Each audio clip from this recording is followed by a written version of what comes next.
Engine 1 from Car 1. Car 1's on scene at Subin Command. Give me a C.A.N report.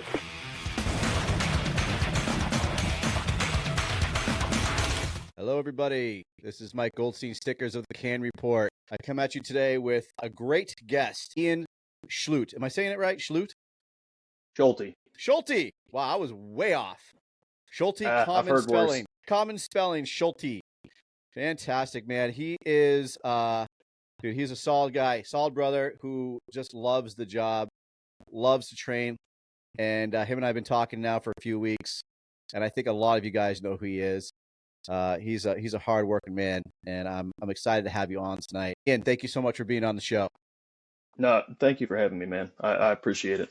Absolutely, brother. I love the guest list that I'm getting. I just got some real passionate people on here, and you're definitely one of them.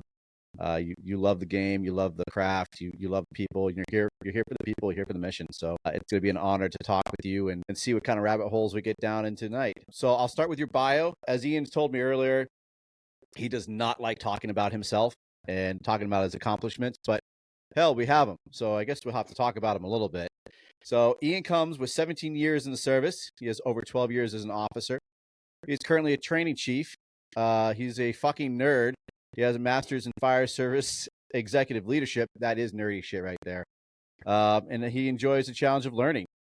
He likes PT and challenging himself. He is also a Texas smoke diver, Georgia Spartan, an OBT 5 graduate, One Bad Tour 5 graduate.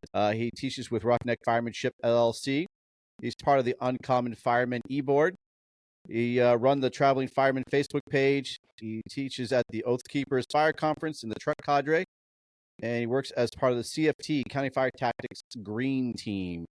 Man, that is a great list. That's definitely not talking about yourself. That's major accomplishments. And that's cool shit, man.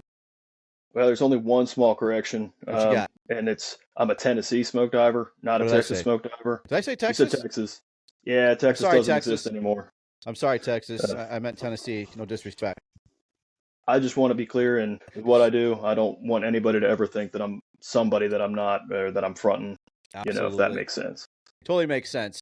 Ian, thank you so much for being on here with me today. Thank you very much. I appreciate it. After I heard Brother Bryce Hughes' podcast with you, man, he's a solid dude. We sat there and we've been talking back and forth for a couple of years, me and him, and had a great chance to meet with him at OBT5. We sat there, we put in sweat equity, we suffered together through 24 very rough hours with Baz and his cadre.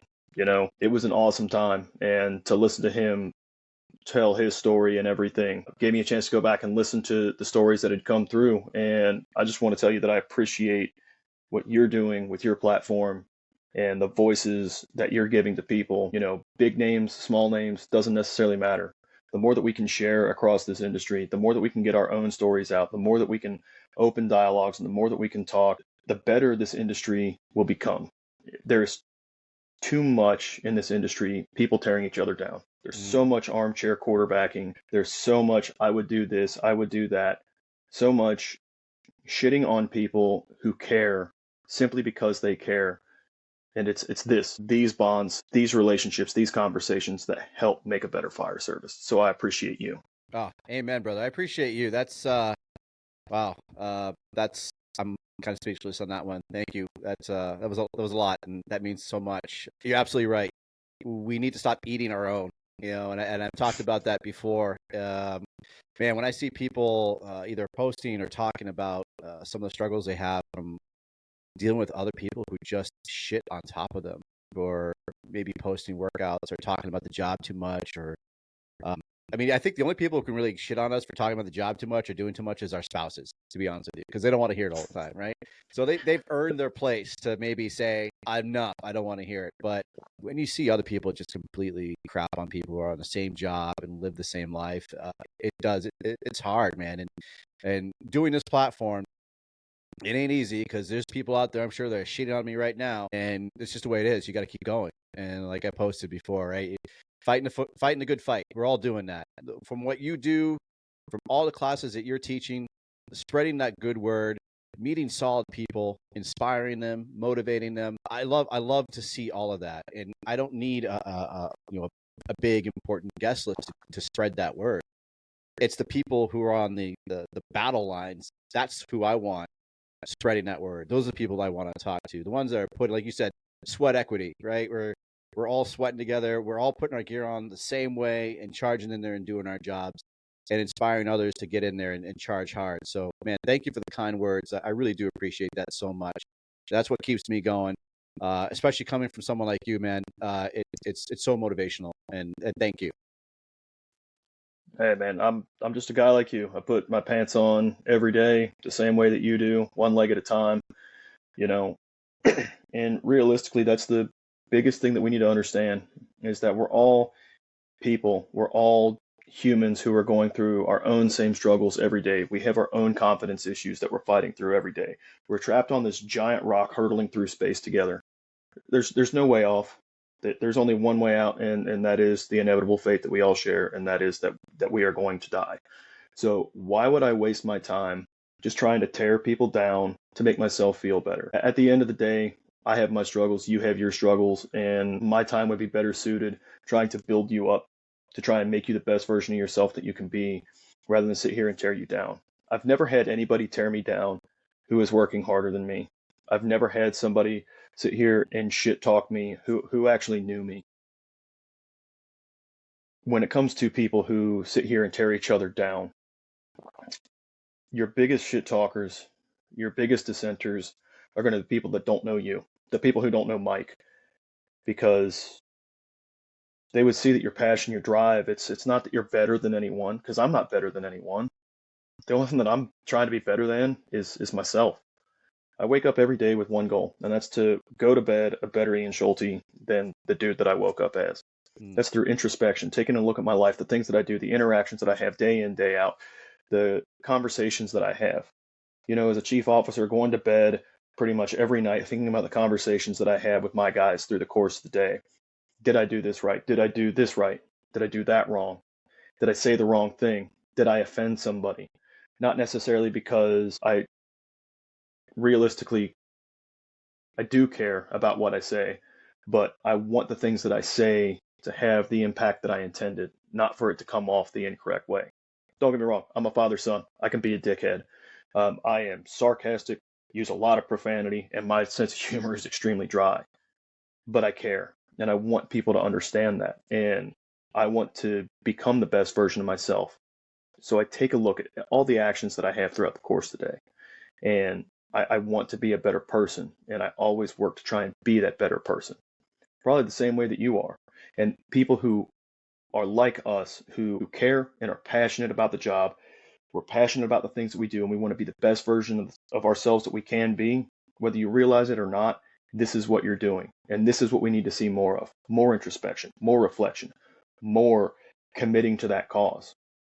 Whether it's looking inside through just thinking about what we do, or getting out there on the drill yard and banging out reps, being out in the gym, doing reps, being in turnout gear, doing reps.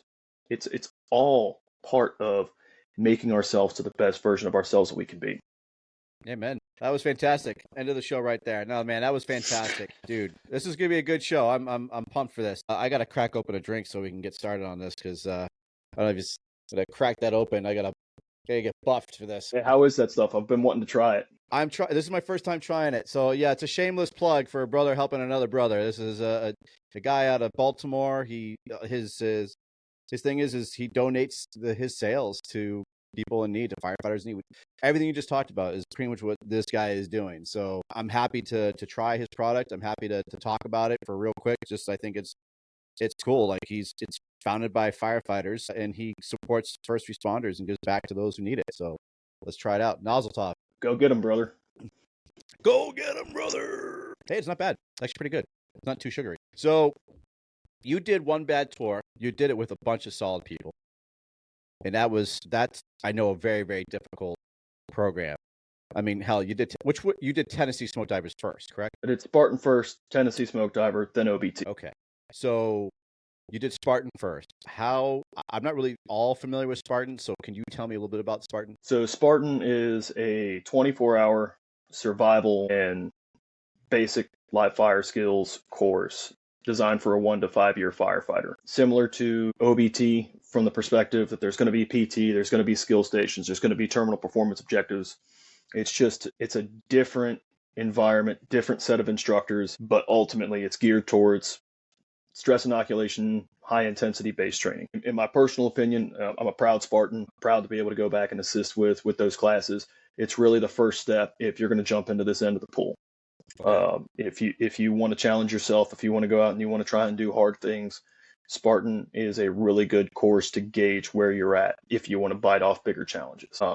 And that's not talking down about it at all, because it really is a great program. It taught me a lot. It was the hardest thing that I had done in my life at the time. But I like the thrill of the challenge, and I hate my physical well-being, so might as well go out and try to do harder and harder things. So that's why I went to Tennessee, was able to go do the Tennessee program 4 days.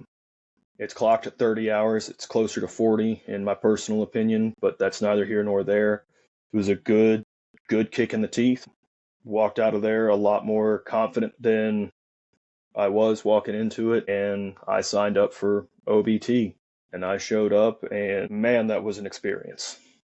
Out of all of those, I don't know if you want to say or not, but which one was the most difficult? So that's not easy to gauge, because if we look at the difference between the OBT program and the smoke diver program, the Tennessee program, what's hard about OBT is that it is a constant 24-hour beatdown, and the welcome party, because eat your Wheaties, that first welcome party that they do there, they're coming for your soul.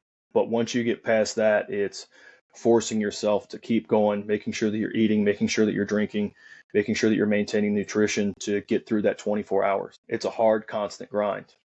What's very difficult about Tennessee is that there's a stop time, and when you complete those evolutions and you're done, you get to go back to your dorm room, you get to go to sleep, and you get to wake up and you get to do it again. And there's something different about that, because when you go to bed, you might sleep.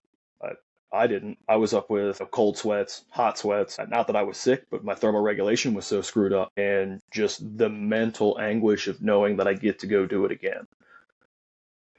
So they're both torturous in different ways. And again, I know that the program that I went through is not the hardest one that's out there, and I'm not talking down about Tennessee. The instructor Preston Benniger and instructor West were two of the toughest guys that I've had a chance to deal with in the course of my career, and I respect everything they pour into that program. But, they're both Georgia guys, and there's a difference between the Tennessee class and the Georgia class. So, sure.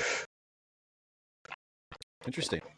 So you did it with Bryson, and that dude was, I look at the pictures and I look at that guy, like one of the pictures I was talking to him about it, he's in the middle of a push-up, and it looks like he's pushing demons out. Like, he is just screaming out all that pain.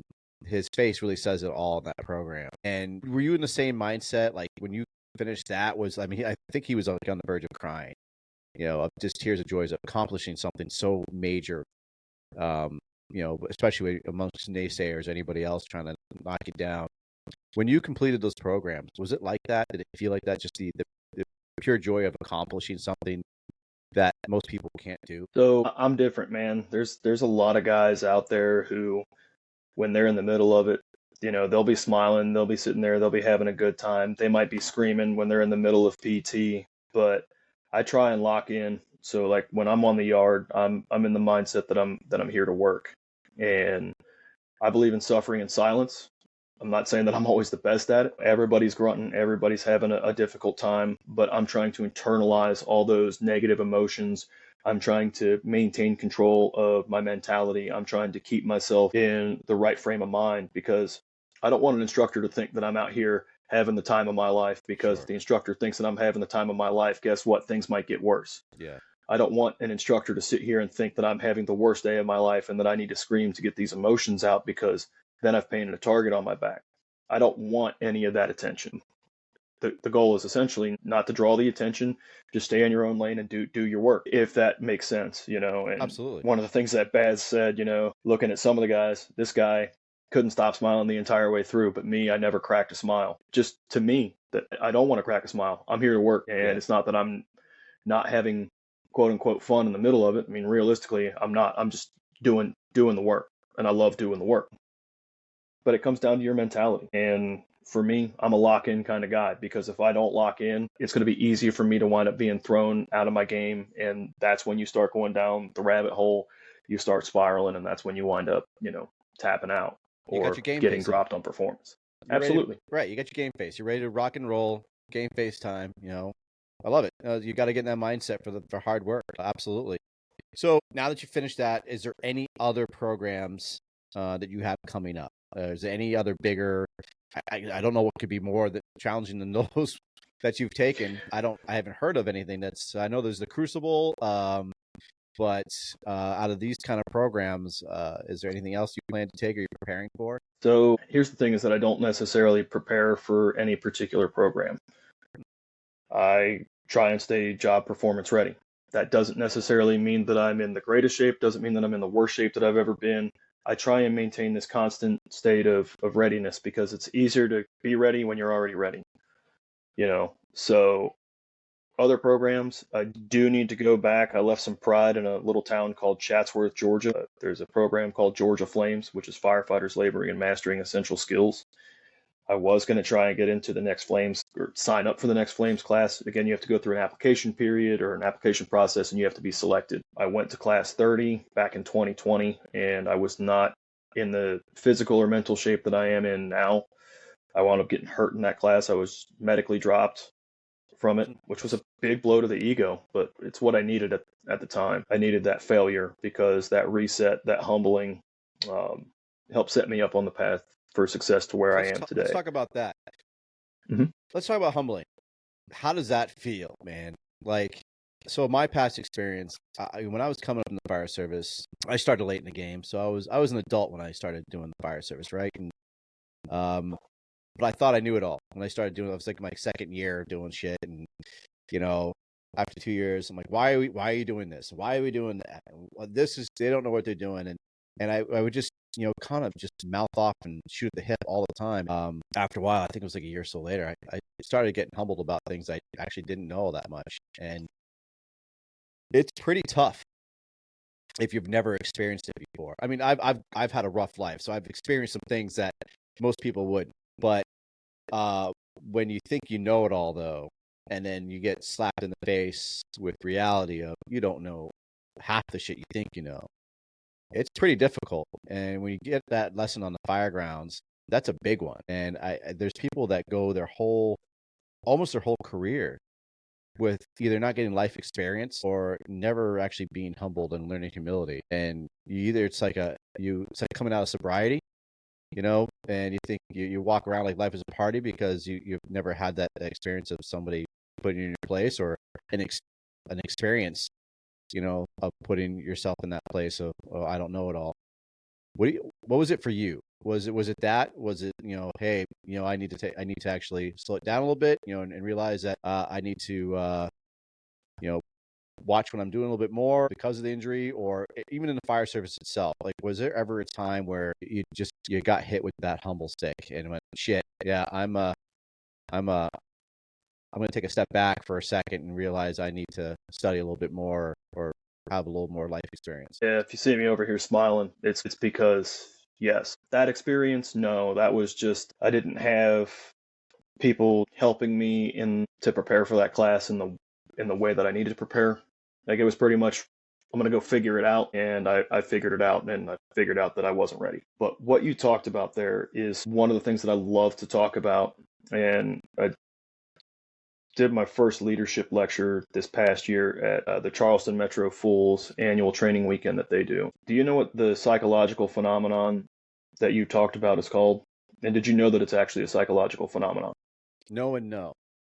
Okay, so when you're a new person in any industry, you'll go through your rudimentary training, you'll gain a little bit of rudimentary experience, and from there you'll establish this mental box, let's call it, where you think you know how the job and how life works.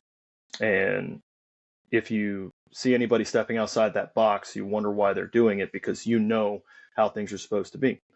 You know how people are supposed to act according to the Essentials Manual, which realistically is just the bare minimum. Well, this is where we get the whole concept of the 220, been on the job for 2 years and have 20 years of experience, or, the guy who's been on the job for 6 months and has 30 years of experience. Mhm. This phenomenon is known as the Dunning-Kruger effect.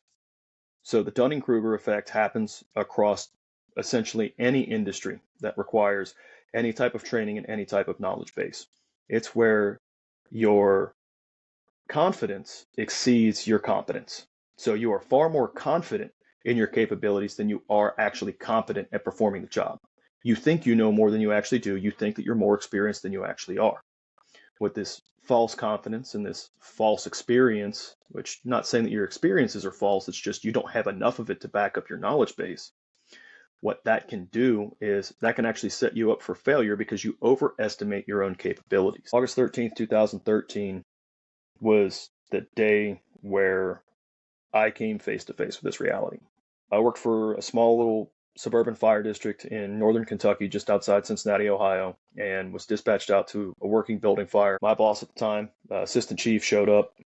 I was a first due company officer, and he struck a second alarm. We had a working fire in a funeral home, and fire was coming out of Delta side. I had done the pre-plan in that building. I knew that building inside and out. I knew my stretch was going to wind up being super easy. As soon as the first due engine rolls up, we're getting there.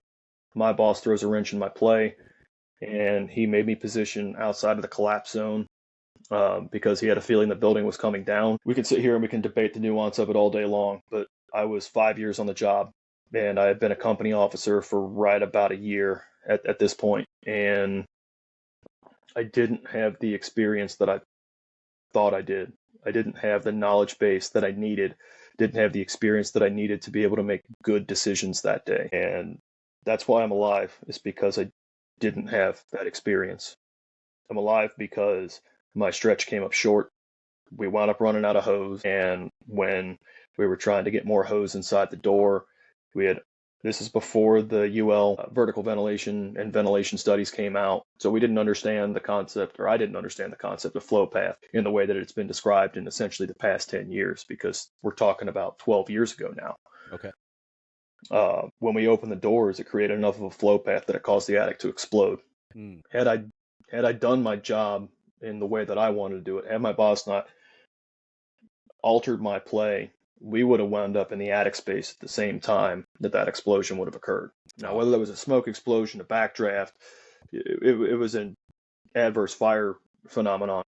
That fire sent me back to the drawing board. That fire means so much to me that I keep the pre-plan or the blueprint of that building in my home office to remind me that you don't know everything and that you can make mistakes. And this job has real world ramifications and real world consequences. Absolutely. And everybody was, yeah, I'm sorry. Yeah, continue, please. Yeah. So with that, understanding that basically, if you follow me here, as you go through your career, you start off here. As you get a little bit of experience, you notice that your confidence starts going up. You wind up at the top of this little mountain here. We call this the peak of Mount Stupid, which is where you're most dangerous. And you have one of those events, and it throws you off the peak of Mount Stupid down into the Valley of Despair. And after that, after you get yourself together and you start building just a little bit of confidence, a little bit more competence, and you start training, you notice that through your career, you actually start gaining your confidence at a much slower rate, but your competence increases much faster because you're paying more attention, because you're actually taking heed of the lessons that people have been trying to teach you all along that you haven't been willing to listen to because you knew better. Right. And that's where we're at now. Wow. Yeah, that'll do it. That will really teach you that experience real quick of how to be humble.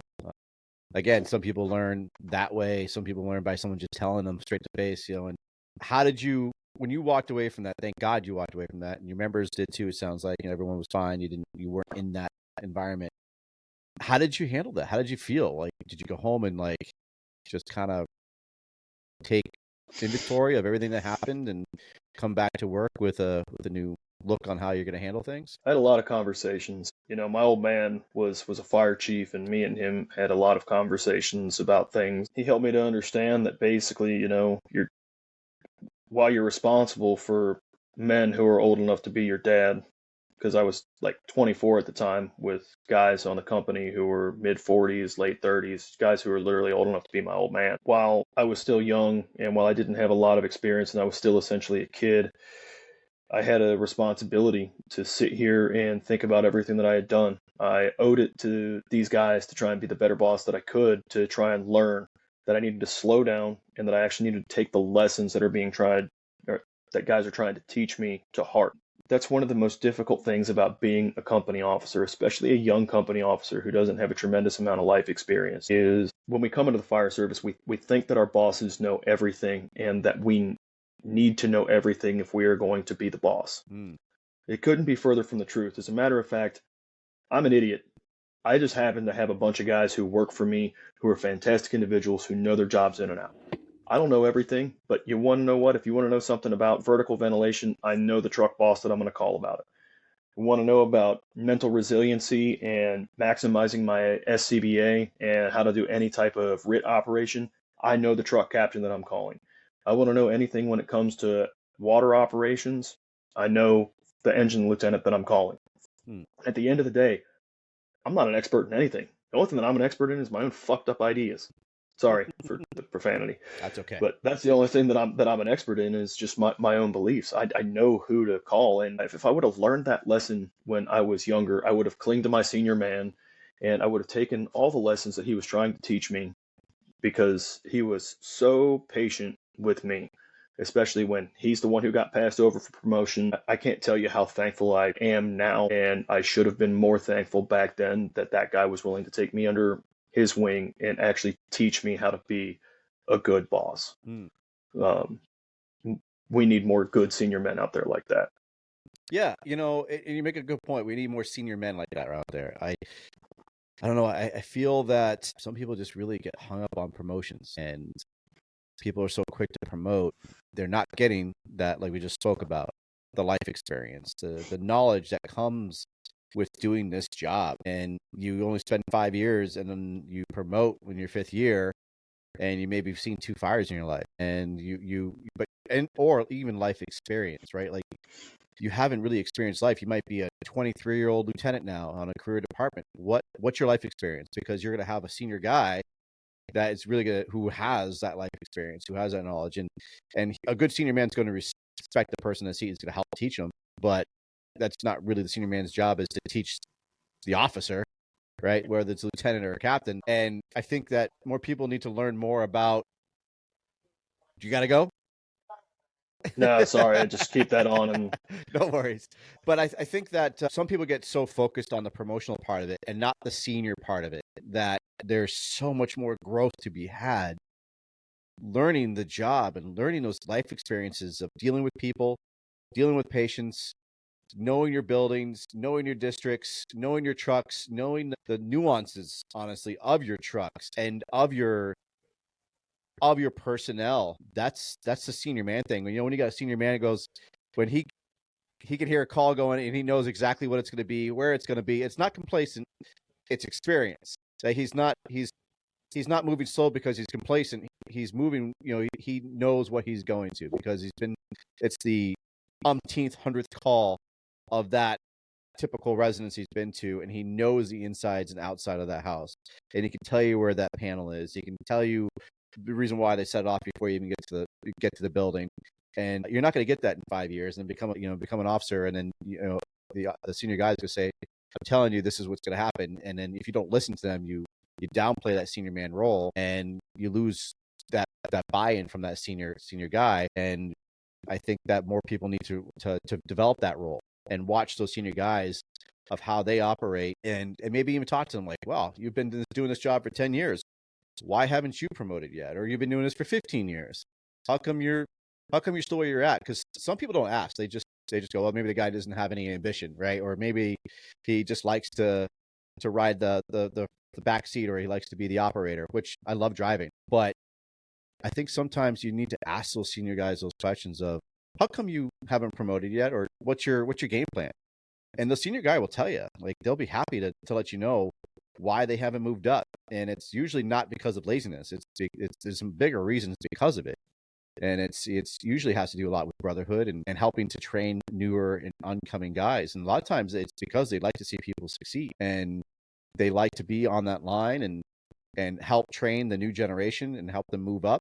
And just as officers love to see their guys promote, I can tell you as a 46-year-old guy now, like, I love watching my young guys move up and promote as well. I love to see them succeed. I love them to succeed in a fire or a tough call. And that's another thing too, of being there as a senior guy and again, having that life experience to help them along in those tough situations, whether it's a call or just learning how to do the job itself, which can mess with people's minds, as we all know. And that senior man, or girl, that's what they're there for, right? And that's there to help to lift those people up and help guide them down the right path and let them know it's okay, and you can survive this, and I'll show you how, and I'll tell you how. Yeah, I mean, I can teach any idiot with 2 functioning brain cells how to talk on the radio and how to do the procedural documentation to fill out your fire reports and do all the administrative tasks that comes along with being a company officer. That stuff's procedural, but at the end of the day, I can't teach somebody about the things that can only be observed over time. Mm-hmm.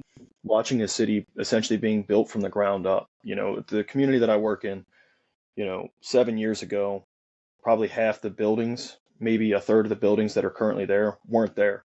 Watch them being built over the past 6.5, 7 years. The construction alone, the differences that we've seen over that time, you can't just download that into somebody. And the things that the guys who have been there for 10 to 15 years have seen, the guys who grew up in that area, the things that they've seen, you can't teach that. You can't put that into a book. You can't put that into a presentation. You can't sit here and do anything other than just try and explain it to them when you go to these calls. Because you're right, they might know where the fire alarm is, or they might know that every time that a droplet of water falls out of the sky, you're going to go to this one building for a fire alarm, because it happens every time. Mm-hmm. Knowing the nuance of where the Knox boxes are, where the FTCs are, all things that we could stick into books, but knowing the specific nuances behind how this building reacts in comparison to how this building reacts, when you make your connections. Small things that, again, you can't just sit here and write down the exact things that you're talking about. Some guys don't want to promote because they're perfectly fine doing what they're doing. Some guys don't want to promote because they'll tell you that they don't want to be in charge. They don't want the responsibility. Mm-hmm. Now, they might be honest about that, or it could be that they're just inconfident in their own capabilities behind what they're doing, and they don't want to look like an idiot if they don't promote well. Other guys might not promote because they feel that the system has wronged them for years and that they should have been promoted years ago, but they were bypassed for promotion for somebody that the organization felt was either a better fit or whatever, what have you.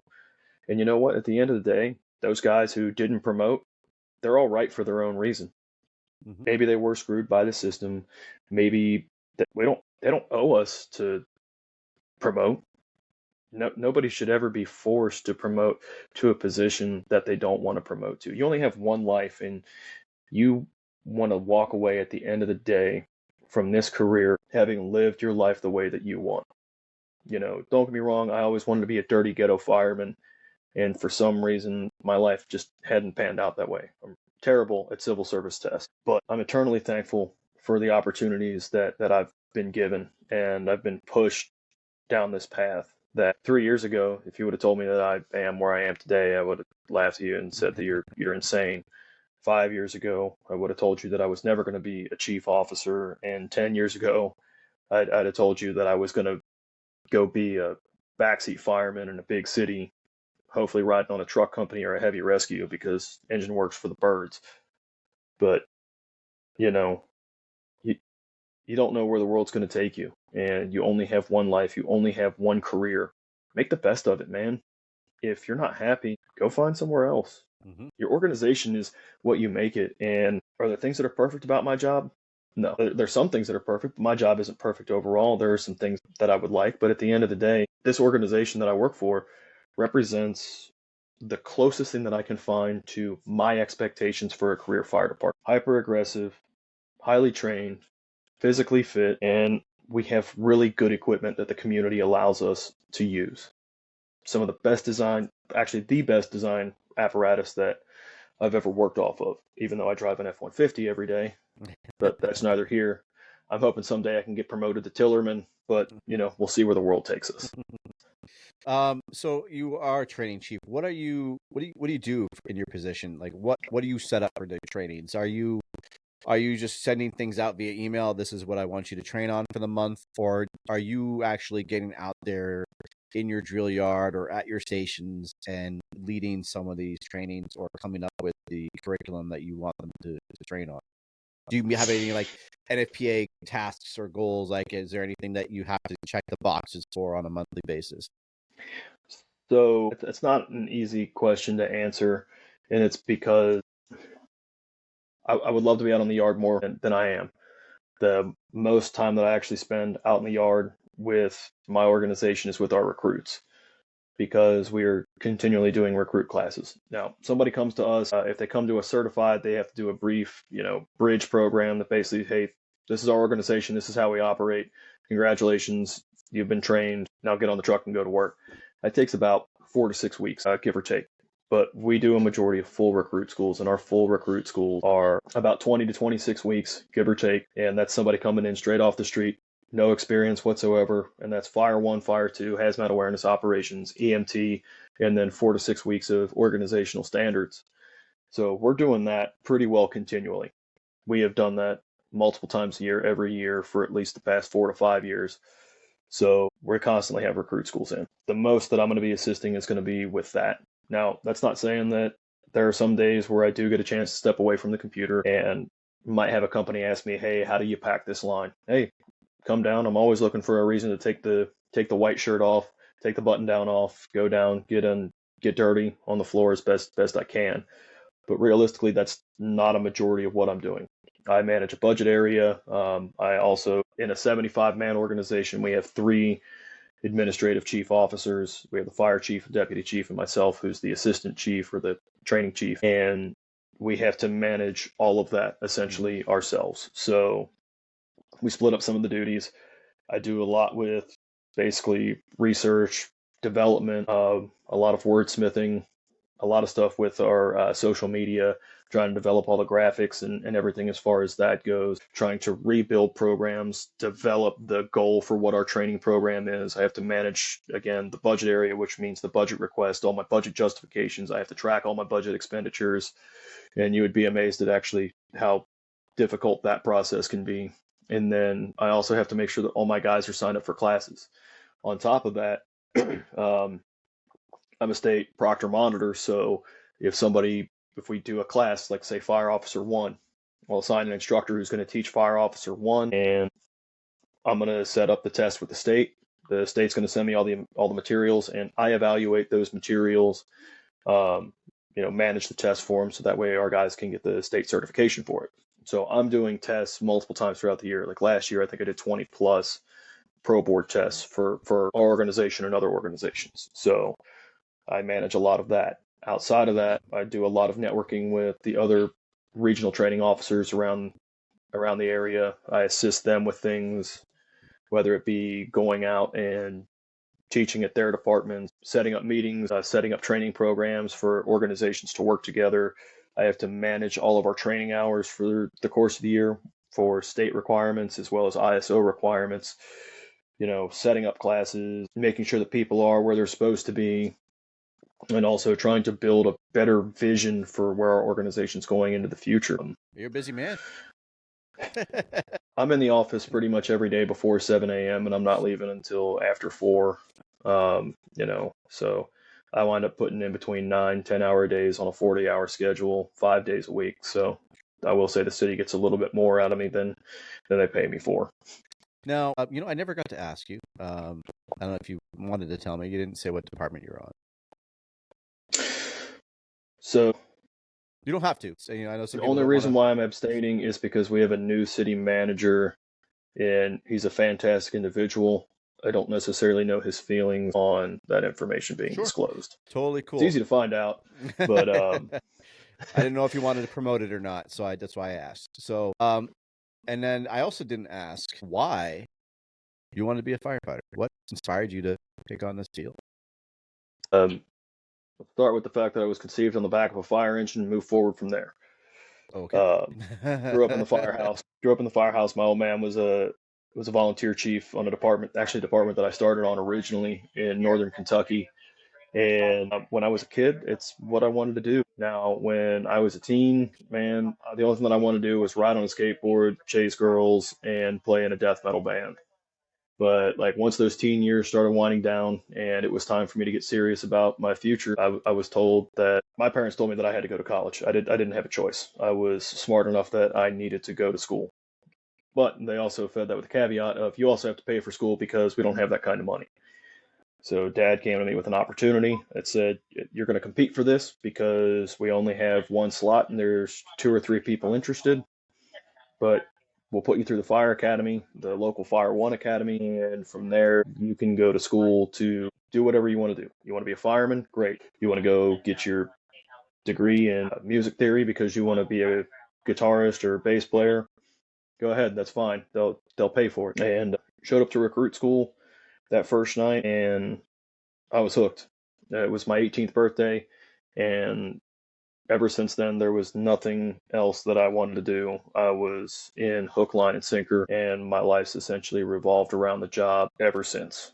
Did you end up playing in a death metal band? I mean, I played in death metal bands all throughout high school and a little bit into college. And it was bass, right? Or did you play guitar? I mean, I've got basses and guitars, but predominantly when I was playing with bands, I was a bass player. Okay. So you were a bass player, and now you're a training chief for a death metal band, and now you're a training chief. That's quite the turn. Yeah, but I'm a training chief who still plays death metal. Yes. So that's wow. Okay. So you've had that calling ever since you were sperm, and that's saying something. So do you miss? Obviously, it sounds like you miss riding on the trucks. You definitely want to get. You'd love to be on that whenever you get a chance, and you're a working chief. You want to be there working with your guys and just getting into it and getting dirty and getting sweaty with them. Is that some of the motivation that you do? A lot of these outside trainings that you do is because you're not getting into it at work because you're having to sit behind the desk. And, you got to stretch your legs. You got to get in there and stay fit. And is that some of your motivation to do a lot of these trainings? Yeah. So I have this belief that as a training chief, I should be able to go out and maybe not be the best at anything, but I should still be able to practice my craft. In fact, like my job is to train other people how to be firefighters. I should still be competent and capable of being a firefighter. And it means going to building fires, if I'm not filling into some type of command function, I'm running tool, helping the truck company get set up, whether that's getting the aerial out of the bed, throwing ground ladders, it's helping the engine company stretch their line. It doesn't matter. I'm a big believer that once the job's done, I'm going to be the first one on the back of the engine loading hose. It doesn't matter to me, that I'm a chief, that doesn't matter. I still have a job to do and I still like packing lines. I still like throwing ladders. I still like doing all of that mundane stuff because, man, when you run the company, that stuff's just like, it's mind numbing. Like, great, I have to load an entire bed of 5-inch. Well, in my position, guess what? I get to load a bed of 5-inch. Guess what I'm not doing? I'm not sitting behind my desk punching the keyboard, wondering what I'm doing with my life. Yeah. I'm out here getting a chance to actually participate and help the guys while they're doing the job that I love. That's great. The guys must love that. They must love seeing you just getting down with them and it's do they try to push you out of the way? Like when you try to load some 4-inch or 5-inch, do they push you out of the way and say, no, chief, we got this. You're a chief. You can't do this. Oh, yeah. I mean, don't get me wrong. If I go down there on the bay floor and they're cleaning the bay floors and I get a squeegee out, I'll have guys try and fight me for a squeegee. I'll have guys tell me, get off here. You don't need to help us load this line.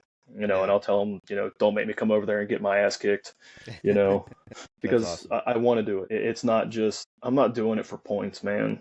Like, legitimately what my guys think about me is what they think about me. If they love me, great. If they hate me, cool, man. I'm going to still try and do everything that I can to set you up for success in your career.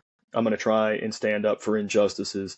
I'm going to try and give everybody the best opportunity that I can, whether I love you, whether I hate you, whatever, it doesn't matter because it's not personal to me. It's professional. And don't get me wrong, the job is very personal to me, but I take my responsibility as a chief officer. I don't take that personally. I have to do the best that I can for everyone. And I may not be perfect at it. If guys see favoritism in me, it's unintentional, and I try and work each and every day to get away from that. But I want to do the job, and I want to do right by everyone as best I possibly can, because one, I owe it to them. Two, I owe it to the taxpayers out there, the people who pay a shit ton of money for our organization to come out and provide service with little in return other than the services that we simply provide. Tell me a bit about Oath Keepers. I see. I've never had the privilege of going to that yet. How did you get into the Oath Keepers? So, Oath Keepers instructors are picked traditionally from returning students, and I had a bit of an edge because I grew up just outside Cincinnati, Ohio, in northern Kentucky.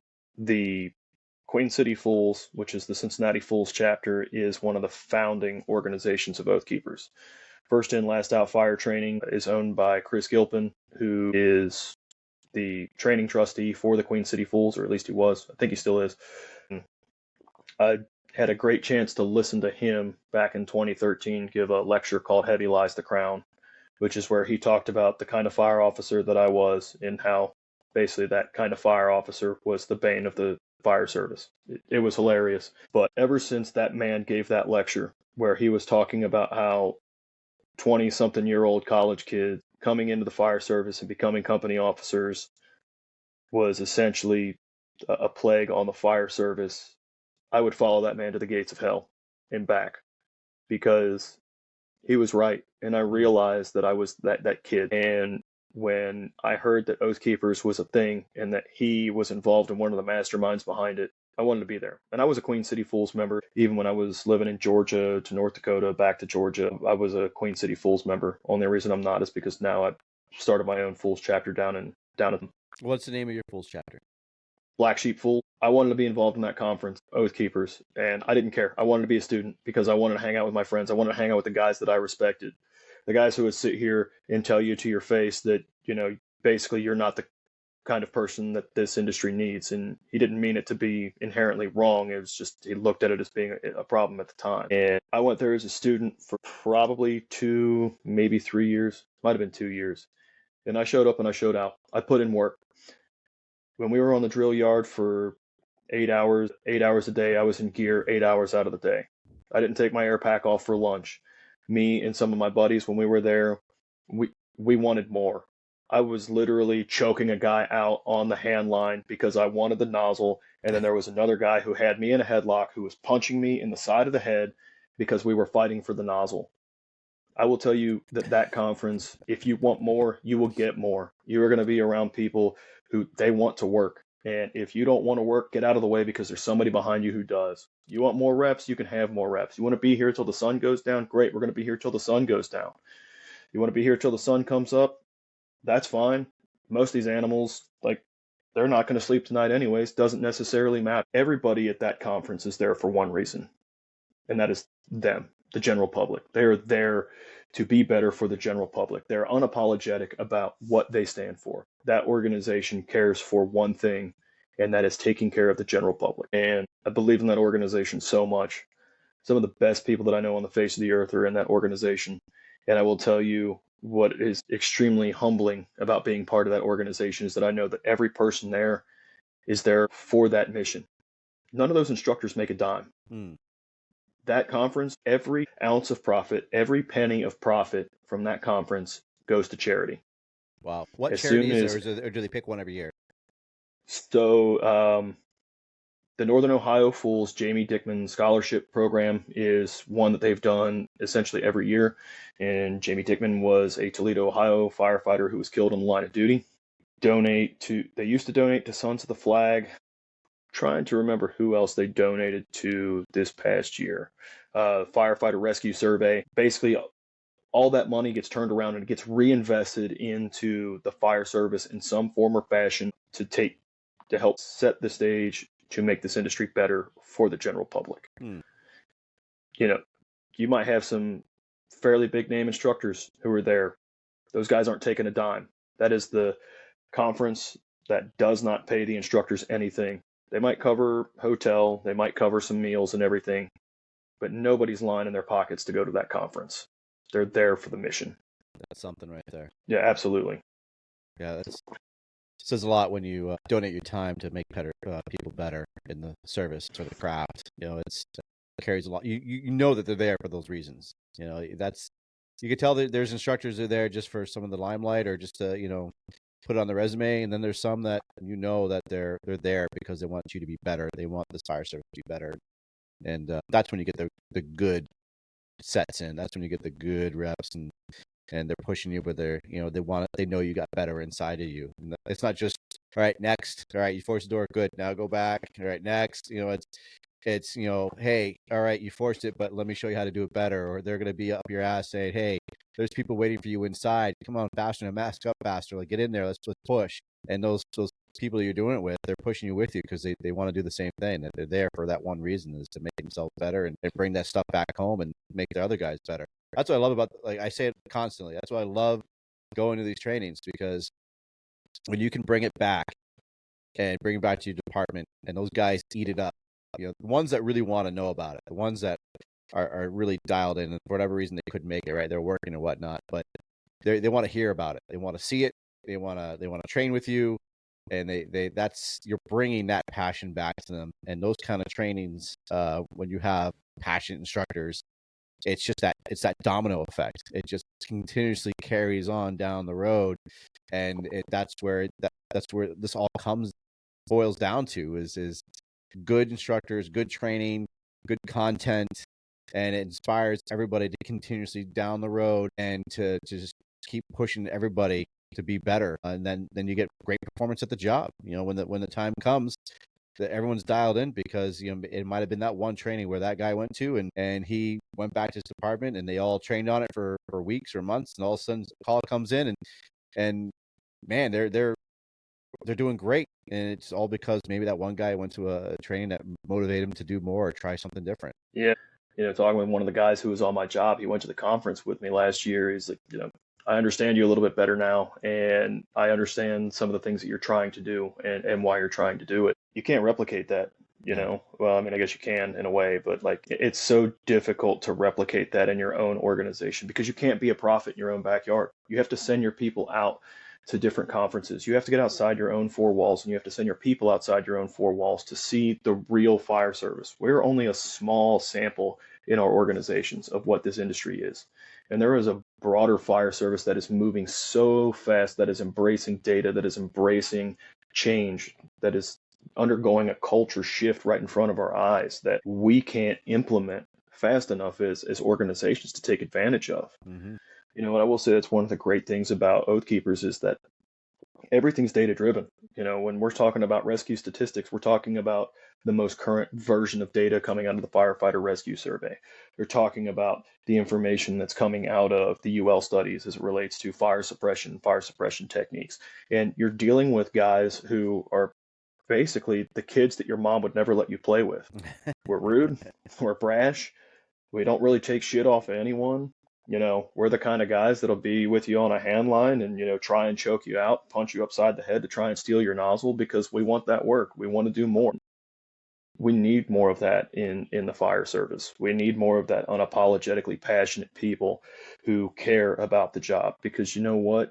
I don't care if you call me and apologize for my particular use of words. It's things that I've been called. I've been called fire fag. I've been called a ketchup dick. I've been called, a jerk off because of the things that I believe in. Whatever, dude. I don't care. I love this job. If they told me tomorrow that I couldn't be a fireman, you'd have to take away my shoelaces because it suck start my shotgun. Like this is what I want to do, and I'm passionate about it, and I care.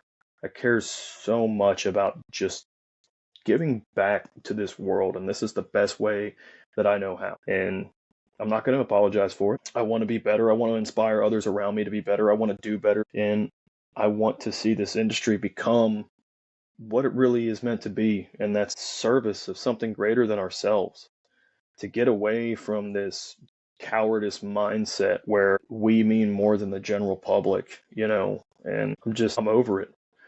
I'm over the people sitting here running their mouths. Dude, that's fine. You want to sit here and you want to badmouth me. You want to badmouth my friends, the people that I care about, the people who actually care about this job, the people who want to make this job better. Cool, cuz I'm gonna be over here doing more work. If you want to come join me, great. If not, whatever. Don't care. What else can I say? Yeah, man, you said it all right there. Yeah, I mean, damn, you got the passion, you got the drive, and it's refreshing to hear and talk to people that have that much dedication and passion to it, and it's obviously infectious. You continuously seem to inspire in other people. Like I said, like we've only spoken for a short time, but as soon as I started talking to you, I was like, wow, I got to hear more from this guy. I need to learn more about you and what makes you tick. And it seems like you just have the ultimate love for this profession. And, I love the goal that you want to see it succeed. And you're right. I think with more people like yourself, me, and man, 100 other people that continues to have that passion, that knowledge, and if we could spread it and keep doing what we can, it's going to be better. It is better. I do firmly believe that we're getting there. I do think that we are helping, and I think that the message is getting to be louder and it's clearer that we're here to make it better. We're here to push you to be harder. We want you aggressive, but we want you smart. Like you talked about data, right? Like we're doing. It's just amazing that we didn't have that before, right? The numbers weren't there. And even the why wasn't there. It was just you're doing the job, and I want you to go do this, and then you need to go do that, and after you're done doing that, this is what else you're going to do. But now that we have the numbers, we have the data, we have the science of a lot of these things, and it's out there for us to understand that it's okay to be aggressive.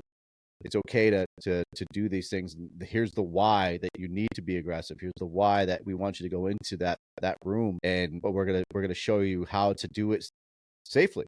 I mean, we are doing it safely. We have the knowledge to keep us safe.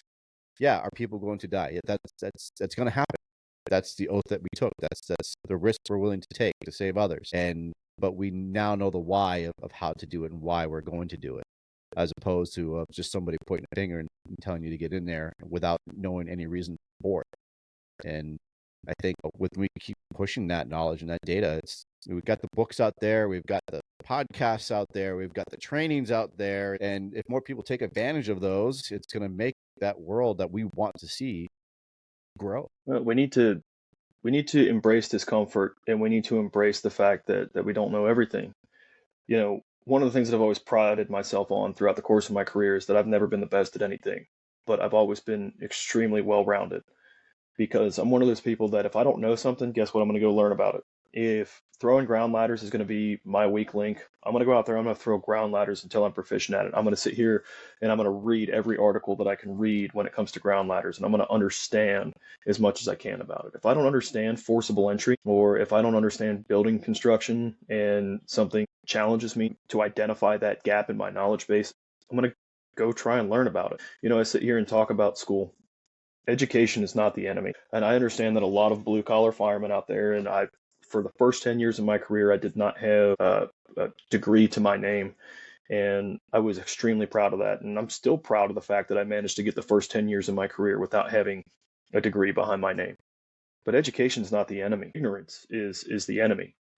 And that doesn't mean when I say ignorance, I'm not talking about like ignorance from the perspective of chief officers who forget what it's like to be a line fireman, or firefighters who don't understand what it's like and the decisions that chief officers have to make. Ignorance is the enemy overall. If you don't understand something, take an engine guy who doesn't give a shit about the truck. If you don't care to learn anything about the truck, are you as good of an engine guy as you can be? Mm-hmm. No, because if you're not sitting here, you're not trying to understand how ventilation can impact your job as an engine company firefighter, you are not as effective an engine company guy as you could be.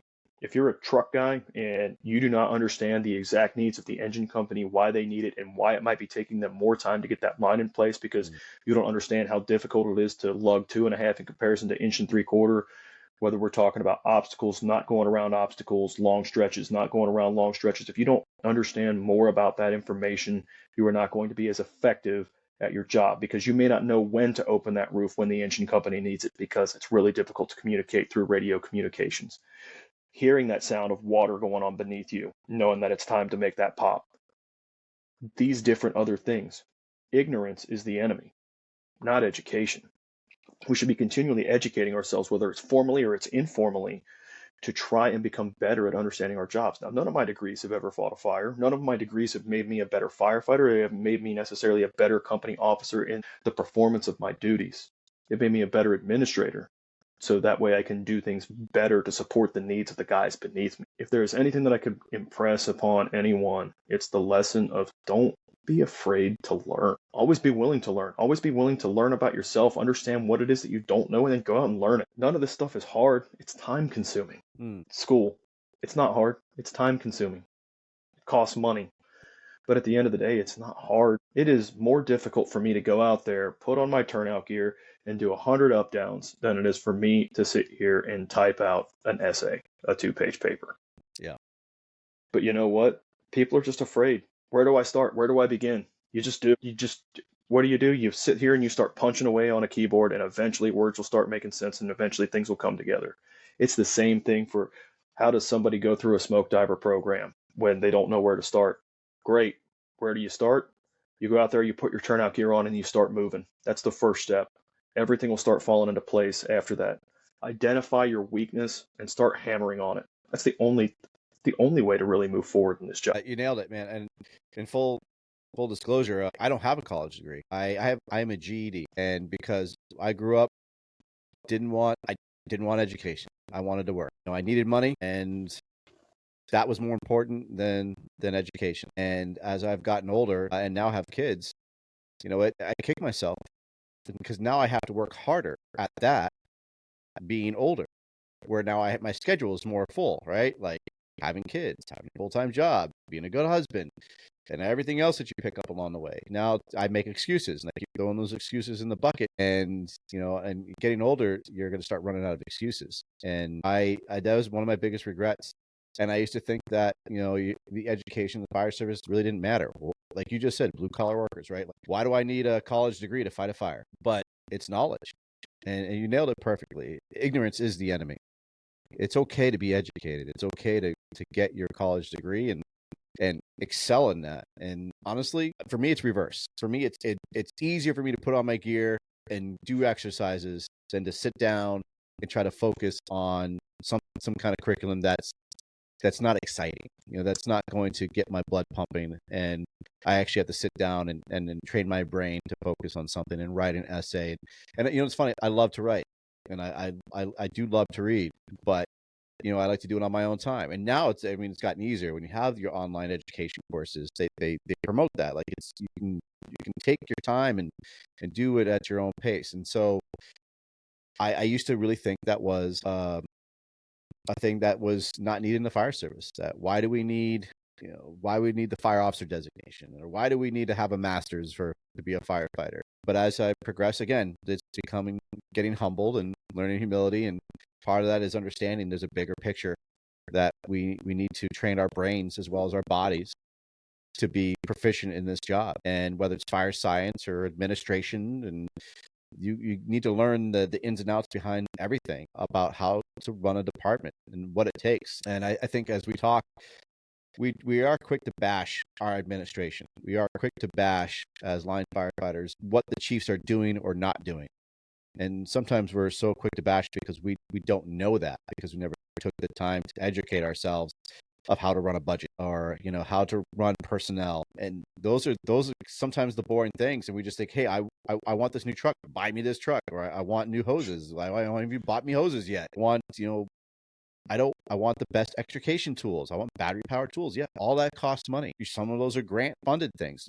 Grants you just don't pull out of your ass. You got to write up those things, and they're not easy to write. And there's college courses to do those. And if you want those things, maybe you should take a college course and learn how to write grants.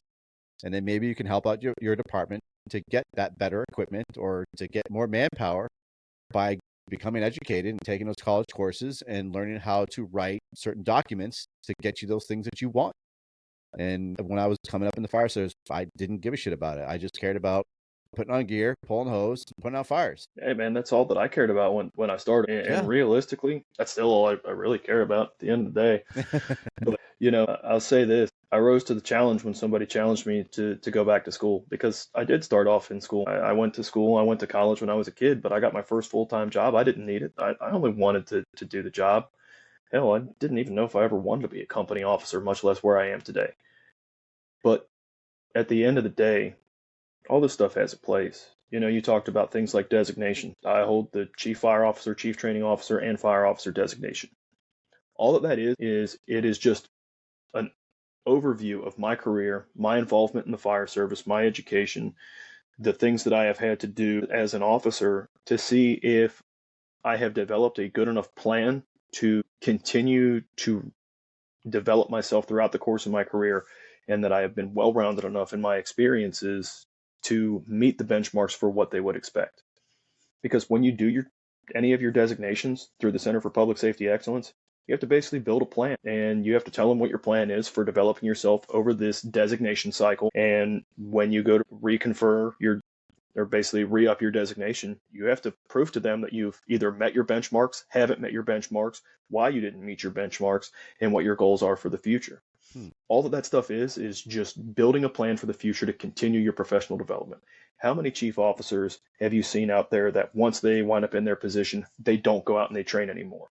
They don't go to any more leadership development classes. They don't go to any more chief officer development classes. They don't do anything, much less go out and put their hands on any fire hose or any ground ladders.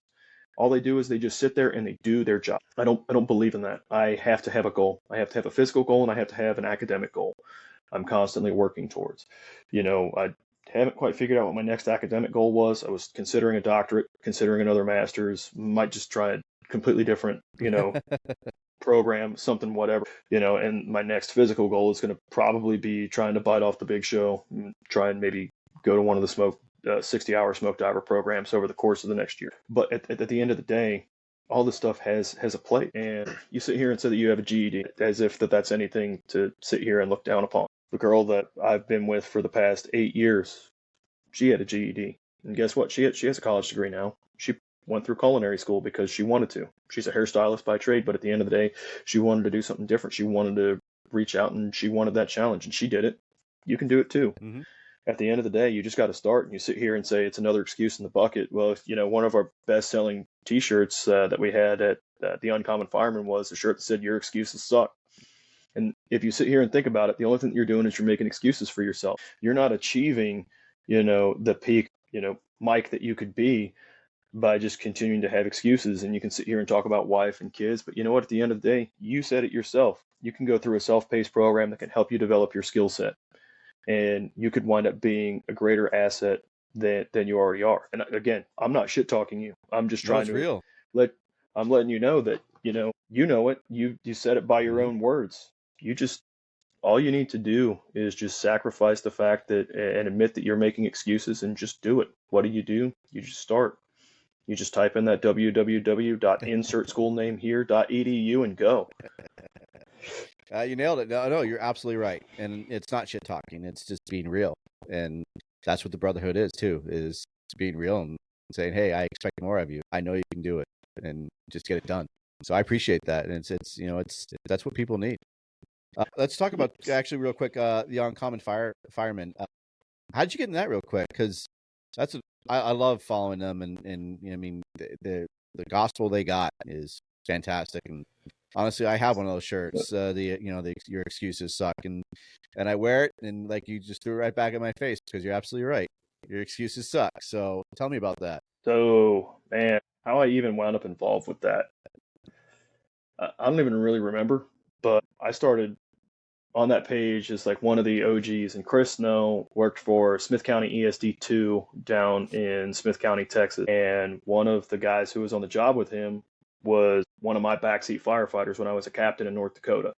So when I heard that my boy Calvin was working with Snow, who was running the Rogue Tailboard at that time, and he started this page, The Uncommon Fireman, we started talking, we started chatting. I think I donated a little bit of money to the cause, did some graphic design work because I did some logo work for the Rogue Tailboard. And like, if you've seen the workout, the McGee and Beecher and, all these other ones, I created the logo for the Uncommon Fireman, and I did a bunch of the logo work for like all the workouts that were on there. Nice. So when they wound up trying to build the actual organization, the LLC itself, me, Matt McGee, and Chris Snow and Caleb Smith sat on that e-board, and I don't necessarily know what her status is anymore. I haven't talked with Snow in a while. I mean, I saw McGee this past week when he was eating misery at OBT. Caleb's pursuing a career in ministry, and I mean, I've talked with him earlier this week as well. But we're just kind of doing our own thing out here, man. That organization started off, and it still is great. It's a good place for people to go to find the motivation to push themselves. But a bunch of us have more or less gone radio silent because we're trying to move in silence a little bit. Is one of the last shirts that we did, and the concept behind that is that we want to be quiet, professional, and that it's not always about look at me, look what I can do, and look what I did. And don't get me wrong, I have just as much vanity as anybody else. It's easy to fall victim to the likes. It's easy to fall victim to the shares and everything. But I'm just out here trying to do me and do the best that I can by the world. And I took a big step back from social media probably in the past year and a half to 2 years to try and reflect on that concept of being a quiet professional. I love it. And you're right. So honestly, it's it can kind of overtake your life when you start focusing on that, right? You start losing track. Your phone's constantly in your hand, and as soon as you make a post, well, who liked it and who shared it, and yeah, I know from firsthand, it's it can be overwhelming. It can be addicting, and it takes a lot actually to walk away from it and focus on what's important, and that's your job and that's your life. And I honestly always appreciated seeing what you guys are putting together on that. Chris Snow is amazing. I loved learning from him when I saw him at Dadgum. Man, the passion he's got and the knowledge that he shares, and that he continues to do that, and the faith that you guys have is it's addicting just to be around you guys and listen to it. So I appreciate what you shared to me, because I was a faithful follower from that. I loved the message that you guys had to bring, and I just wanted to touch base on that real quick. And then you also worked at the CFT, the Green Team. How did you get involved with County Fire Tactics? So, a majority of your conferences out there, if you want to get involved, you have to show up and you have to put in the work. You have to be invited into that fold. Well, late 2021, I believe, CFT was doing multiple conferences a year, and the team that Chief Isaacson had put together was just more or less worn out, and they just couldn't continue to do it by themselves. They needed more hands. There was one CFT sub page for people who had been to some of their conferences where Chief put out a blurb that basically said, if you were involved in your organization's training division, if you were a training officer and you want to be involved with County Fire Tactics team, send us an email between this date and this date, and we'll consider that essentially an application, and we will pick who we want to be involved with the program from there. And so I called up my training chief at the time, because I was a lieutenant working in the training division, and said, hey, boss, this sounds like a good opportunity for me to be involved. Do you think this is something that you would support? And he's like, yep, get it done. And I put in, and I got an email back from Chief Isaacson that basically said, welcome aboard. We would like to see you at this conference. Here's my phone number. Let me know when you get in town, more or less. I mean, there's more information than that, but condensing all that together. And all I did was just show up and went to work. And we helped set up the conferences, whether it's running hose, whether it's building prop. Some of our guys are excellent at diving into dumpsters to find furniture for us to set up, little impromptu things here and there. There are some dudes from Alabama that they could build an entire house in 3 days if you gave them the right volume of materials, and those dudes are absolute animals. Those guys from Homewood, Alabama, phenomenal individuals. But we're the ones who are more or less behind the scenes helping get everything together and making sure that all the the trains are running, that things are where they need to be when they need to be. The Green Team is a fantastic group of individuals. I love all those dudes dearly, and I wish I could be there more, but being a training chief, I got to stay a little closer to home these days, making sure that my job duties are being done. Sure. Yeah, I'm sure that keeps you busy for what you just talked about, trying to keep track of all that. I mean, you did a lot, dude. It's incredible of all the things that you've done and that you still continue to do. And that it's cool that you're so humble about all of this, and that you have your failures, you have your successes. In the beginning, talking about, I wouldn't say it's a failure, but it was a big learning you talked about the structure fire you were at, and being humbled that way. What lessons do you teach others, to through your failures, through your successes? How do you relay that, especially, I guess, more through failures, right? Like, um, we all have them, and I use those as a valuable lesson for myself when I'm teaching others of the either, honestly, failures of following the wrong people, or learning the hard way of how to do the job. Um, I've learned the hard way of not hitching my wagon to certain people, and I've learned that you got to be a free thinker, and you've got to develop your own opinion.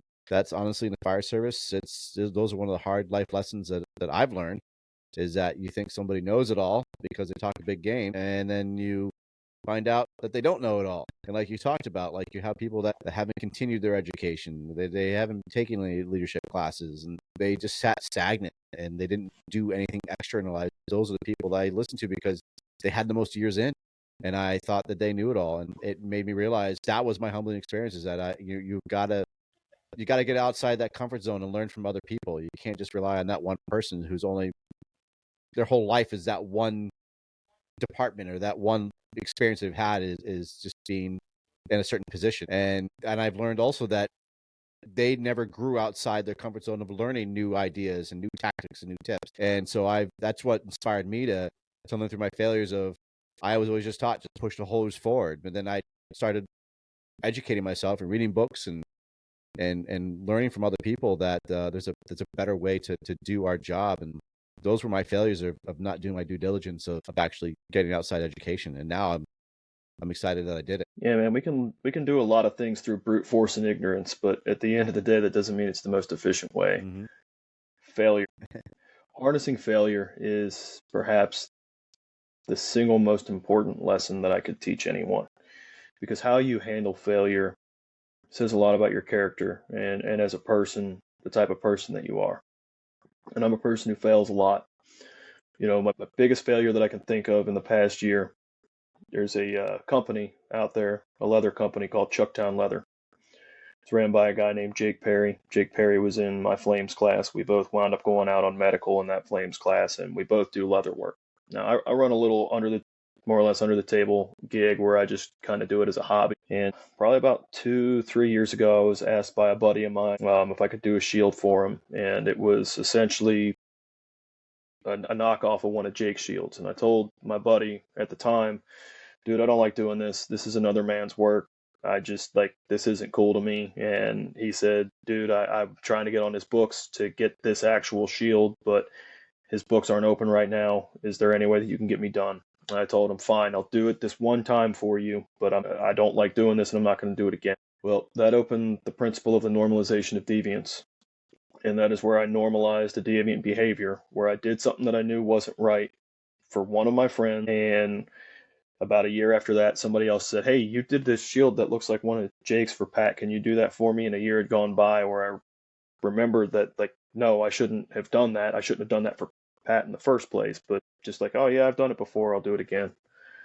And at one point in time last year, a post pops up on Facebook that basically says, this is what you get, what you pay for. And I will tell you that my work is not like Jake Perry. And I got a message from Jake that said that he had posted that before he realized that I was the one who did the work.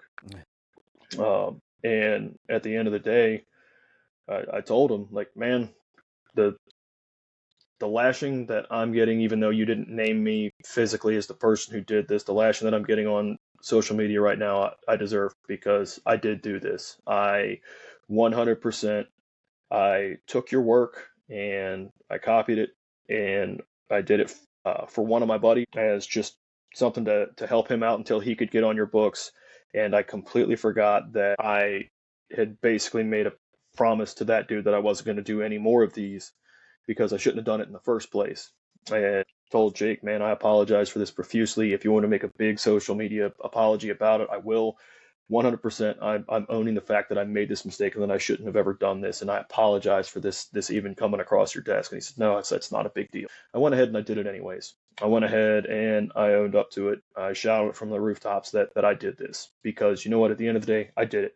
I'm the one who made the decision that despite one of my buddies trying to basically pressure me into it, that I was going to copy another man's work, pass it off more or less as my own, even though realistically there's no way that you could ever think that my work was his.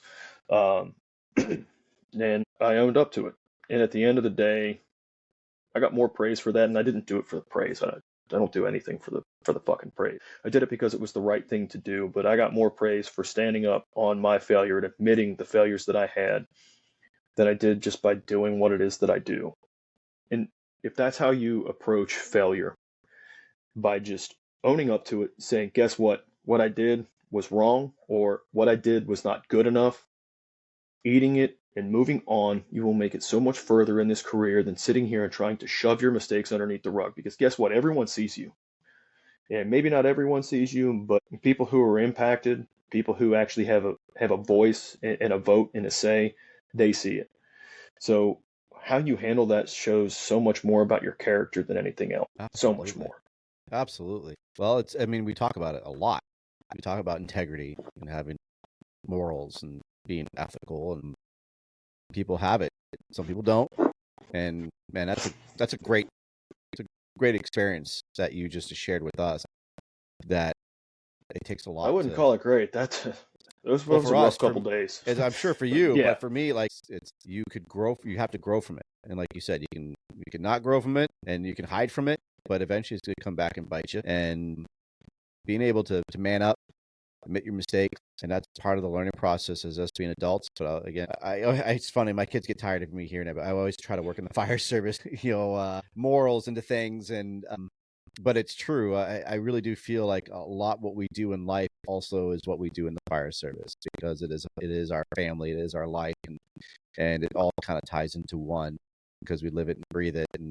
And if you have integrity in the firehouse, you have integrity outside your house, and be able to express that and understand that you've done wrong. It takes a lot, especially because we're all alpha males, and that's we don't like to admit when we're wrong, and it takes a big man to admit that. And when you can apply that as a teachable tool to other people, it helps them to understand that it's okay to admit when you're wrong and admit mistakes, whether you packed something wrong or you screwed up on a call. It's you're admitting that you're wrong. That's the biggest part. And honestly, the current department I'm on is, and I absolutely love all those people on there, because the biggest thing we always talk about, and the biggest thing they drove home to me when I joined, was you can screw up all you want. If you screw up, just let us know you screwed up. Just admit it. Don't lie, because once you lie, then we lose trust in you. And that's a real teachable thing. And if you don't really drive that home with people, I honestly think it's like square one with probies, to be honest with you. Like, to let them know, like, if you screw up, it's going to be okay.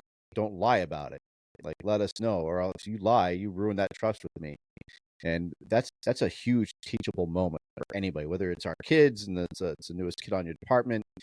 If you don't teach them that, then you're just leading them down the path of failure. And that's bigger than pulling hoses. Like, you got to have somebody you can trust. So it's honestly, for me, that's why I do love that story, because it takes a lot to admit that, especially on a public forum like that, to admit to the world. I don't hide behind any of my failures, man. I look at them as life lessons that I've had to learn the hard way. And you know what? If I can save somebody from making the mistake that I made, great. Then I've just set their career up for success greater than I've set my own up. Battalion chief that I work with has a saying, and I'm going to botch it here a little bit, and it's that, I can teach any idiot how to be a fireman, but I can't teach you how to be a decent human being. That stuff has to be learned on your own. That can't just be beaten into you by repetition in the same way that basic skills can be. And the only thing that I want to work with is good people. I can make halfway decent firemen, but I can't work with a bad heart, if that makes sense. Oh, it makes 100%. Absolutely. That's who we all want to work with. We want people who have good heart and have good morals, and you have a lot more fun with people that actually give a shit and care about others. When you work with somebody who's just an asshole all the time, who doesn't like anybody, then it's a horrible experience. And I think that's why, again, there's certain people that connect and certain people don't, because when you have people that actually love each other and you express that, and you can help make the experience better for everybody. And that's what's so great about you just spreading that right there. Talk about real quick, you said that you actually like truck work more than engine work, because you teach a truck cadre class. Are you more of a truck guy, or are you more of an engine guy? So I say a lot of that stuff, and anybody who's actually part of the Oath Keepers engine cadre probably knows where I really stand. some of my best friends on the face of the earth are actually in the engine cadre, and I was put as part of the truck cadre because, again, I pride myself on being well-rounded, so I can teach in essentially any spot that I need to be put in. And the year when I came on in the cadre, they needed a little bit more help on the truck side, so I got pushed over to the truck side, and I've been over there pretty much ever since. Gotcha. Okay. What I enjoy more about the truck side is that I think it's a little more these days data driven, and there's so many different tasks that my ADHD can sit here and go and do a whole lot of different things. I'm very passionate about engine work. When I was put in charge of the engine operations program of my department, I wrote the engine company operations manual for our organization. I did a lot of research and data analysis. And I'm one of those people that if I'm given a task, I want to be the best at it that I can be. Maybe I didn't give a shit about engine work, but I promise you when I was put in charge of engine operations, I was going to be the best damn engine guy that I could be. I've always gravitated towards truck work because it's been a little bit more, talking about mechanical advantage and nerd shit again, because degrees or not, I've always been a nerd and I like learning. I've always gravitated more towards that because there's been more numbers involved with that. But realistically, if they ever brought me back or brought me over to the engine side, I wouldn't sit here and complain. I'd still be the absolute best engine company instructor that I could be. But for now, those guys on the engine side can suck. That's good. Hey, so as we're winding down, did I miss anything? Is there anything you want to bring up or talk about before we start shutting it down? And we've pretty much gone down a majority of the rabbit holes as far as understanding my philosophy. And a lot of people might try and figure, where does somebody like me gravitate from? Like, where does my mindset come from? And everything. Me and Snow, we both belong to the same fraternity, along with other guys in the Oath Keepers cadre, guys like Andy Plofkin, guys like Ron Whitaker. We all belong to this fraternity. It's the oldest fraternity out there, and it's an organization of good men dedicated to making good men better. And I'm very proud to say that the life lessons that have been instilled in me by this organization are part of why I am the person that I am today. When I was a young officer, the lessons that were instilled in me in the lodge were part of what defined my success and my failures. But more or less, when I failed, how I rose from those failures was due to that. And it was taking the lessons that institution instilled in me and applying them in my everyday life has turned me into the person that I am today. So I have to say, thanks to my Masonic Lodge, Boone United 264 in Union, Kentucky, and my, I guess, home lodge now is Revable number 15 in Savannah, Georgia. Those organizations right there have helped define me as the person that I am today, and I'm eternally grateful for it. How long you been doing that for? Right about, let's see, this will be 12 years. 12. So as long as I've been an officer. Now, do you move, because I know a gentleman who's in it up here, for the Masons, do you move up to Shriner? That's a different thing? So to be a Shriner, you must be a Mason, but not every Mason is required to be a Shriner. I am a Shriner. Actually, my fez is right up here. Oh, nice. Look at that. I'm not very active in the Shrine. The Shrine hospitals do phenomenal work for the kid, and that's why I'm still a member. I could pay a charity to the Shrine hospitals and not necessarily be a member, but I believe in the Fez and everything that it stands for. As far as like the educational aspect of what you go through in the Shrine, it's not necessarily my scene. I'm more of a Scottish Rite kind of guy, which is where you start talking about like 32nd and 33rd degrees. It's very into philosophy and everything. That's kind of my scene. But essentially, it is a great fraternity that's geared towards just giving men the tools that they need to be better men in the sight of their creator, in hopes that whatever winds up on the other side of this life, when we cross the veil of death, that we get whatever it is that we were meant to be promised, as long as we upheld the tenets of our belief. Wow. That's awesome. I mean, man, I'm a nerd. What can you say? Dude, that's great. It's great that you have something that keeps you grounded and directed. And honestly, it's something I never knew that you did. So that's great. And being proud of it. Love it. So anything else that you're going to be going to? I'm going to Bears of the Oath in February. I'll be down in Georgia. Will I be close to you at all? Or are you going to be far away? You'll probably be about 4.5 to 5 hours away. I actually talked with Shane earlier this week when he was stopping by my station working on some hydraulic rescue tools. I don't think I'm going to be able to swing that. The next thing, I might be going down to CFT in February. I'm trying to get down there to be able to help out for fire school. And then after that, my March is pretty well booked up between rope rescue technician and the regional company officer academy. I'm trying to think. I might be down in Pensacola at the end of April, first part of May for command officer boot camp. But between that and I'll be teaching at Oath Keepers in October. Going to try and be back at OBT 8 in the fall. Going to be real rough to see if I can make OBT 7 in March. But, again, constantly busy, man. Just trying to do what I can to make the job better and help make my organization better.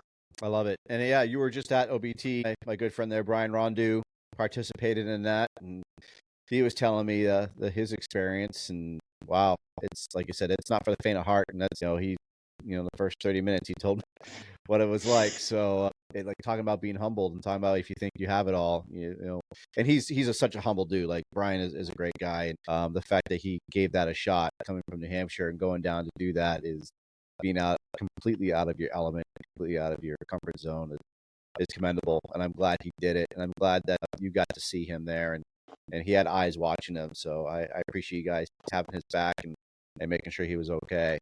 So he's driven. He says he's going to come back even stronger and go for it again. So I'm so happy that he's not discouraged. And he was telling me how amazing everybody was, even though he didn't succeed in the program. They didn't make him feel like shit. That they let him know like you're the 1%. Like you came down here, you got accepted, and you gave it your all. Don't stop. Train harder, come back. Yeah, and if there is one person that I can tell you that I could shout out on that, and that is Baz. Basil Abraham is, as far as I'm concerned, the gold standard of what a fire officer should be. The fact is that, in the instructor briefing, he sat down and told each and every one of the instructors there that do not ever look down on these students. If they pass, great. If they fail, it doesn't matter. The fact is they showed up here today. They paid the money, most likely out of their own pocket, and they maybe don't 100% know what they're signing up for, but they volunteered to be here. They're the 1%. Most people wouldn't even sign up for this, and they did. They're here. You will treat them with respect, and you will be out there and you will be working with them. If instructors are in gear, or if students are in gear, instructors should be in gear. We should be leading by example the entire time. Those leadership skills right there, I can't even tell you how much I respect that, and the fact that he leads by example. And we've had a couple conversations over the course of the past week, and that man right there and the program that he has put together, I'd follow him to the gates of hell, and I would go with him with squirt guns filled with gasoline.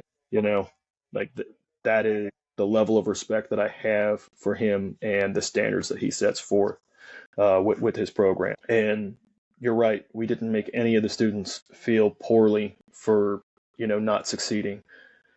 The fact is that it sucks. There is no doubt about what you walk into is not going to be fun. But at the end of the day, we all have suffered through it, and we understand it, and we respect the fact that maybe it wasn't for you, maybe you weren't ready, but we want to see you back here. Mm-hmm. We want to see you succeed. Nobody wants to throw anyone off the arc. Nobody wants to throw anyone off the arc. And it's just love. It's just love for the struggle, love for the fact that you came here and you gave us everything that you got. Come back. Let's do it again. I want to see everyone wearing a black shirt. Yeah. But it's all on them. I love the message, man. That's great. Yeah. And that's why you do it. And that's why we're happy to have you doing these things that you're doing. And I appreciate the hell out of you, brother. It's been an amazing conversation. I thank you for spending your time with me and getting to know more about Ian Schulte, common spelling. It is those German last names, man. They get you every time. Thank you again, Ian. I can't wait to talk to you more. I can't wait to meet you. This is why I love doing this, to be able to talk to people. That was a good knuckle crack right there, my friend. That was hardcore. Get that from typing on keyboards all day. Man, so Ian Schulte, thank you, bro. I appreciate you. Thank you for being on the C.A.N Report. You have such great energy, and talk about being humble, man. You definitely are, and I can't wait to see what else you'll be doing and all the accomplishments that you're going to be doing. Thank you, everyone, for listening to the C.A.N Report. Before we end it, there's a lot of stuff going on right now. I mean, the whole world's got shit going on, but right now, I think for LA, man, there's a bunch of shit happening, right? But the biggest thing is we have to keep in mind, whatever the politics are, whatever else is we hear on the news, the agenda really for me is we got to look out for our brothers and sisters in LAFD, right? They're working hard. We got people from Mexico that came up to help them. You've got people from Washington State. You've got people pretty much from all over coming in to help put out these fires. There's a lot of fundraisers, a lot of donations going on to help get these guys some remedy, either whether it's food, whether it's clothing, whether it's whatever they need to help keep them doing the job. So there's a lot of fundraisers going on. Check out the Yard Foundation, which is hefty. Hit him hard from the Yard. Stash Salt, my man, Griffin Coiner. He's got a T-shirt that he has on his website. He's got roots in California, so he's donating sales from those T-shirts as well. Hefty's got T-shirts going on. My very good friend, Notorious Fire Company, Lenny Brown. He also has shirts that he's got made up to also donate those proceeds to LA. So if you guys are looking for a way to help out our brothers and sisters, if you want to try to make a little bit of a difference, that is some ways to do that. So please look at those sites. Please donate if you can, and please keep our brothers and sisters in LAFD and all of them fighting the fires in there in your prayer. We're currently praying for them now, and hopefully they can get some rest and find some kind of way to get out of this and hopefully squash those fires. Ian, thank you so much, brother. I appreciate you, and thank you all for being on the C.A.N Report.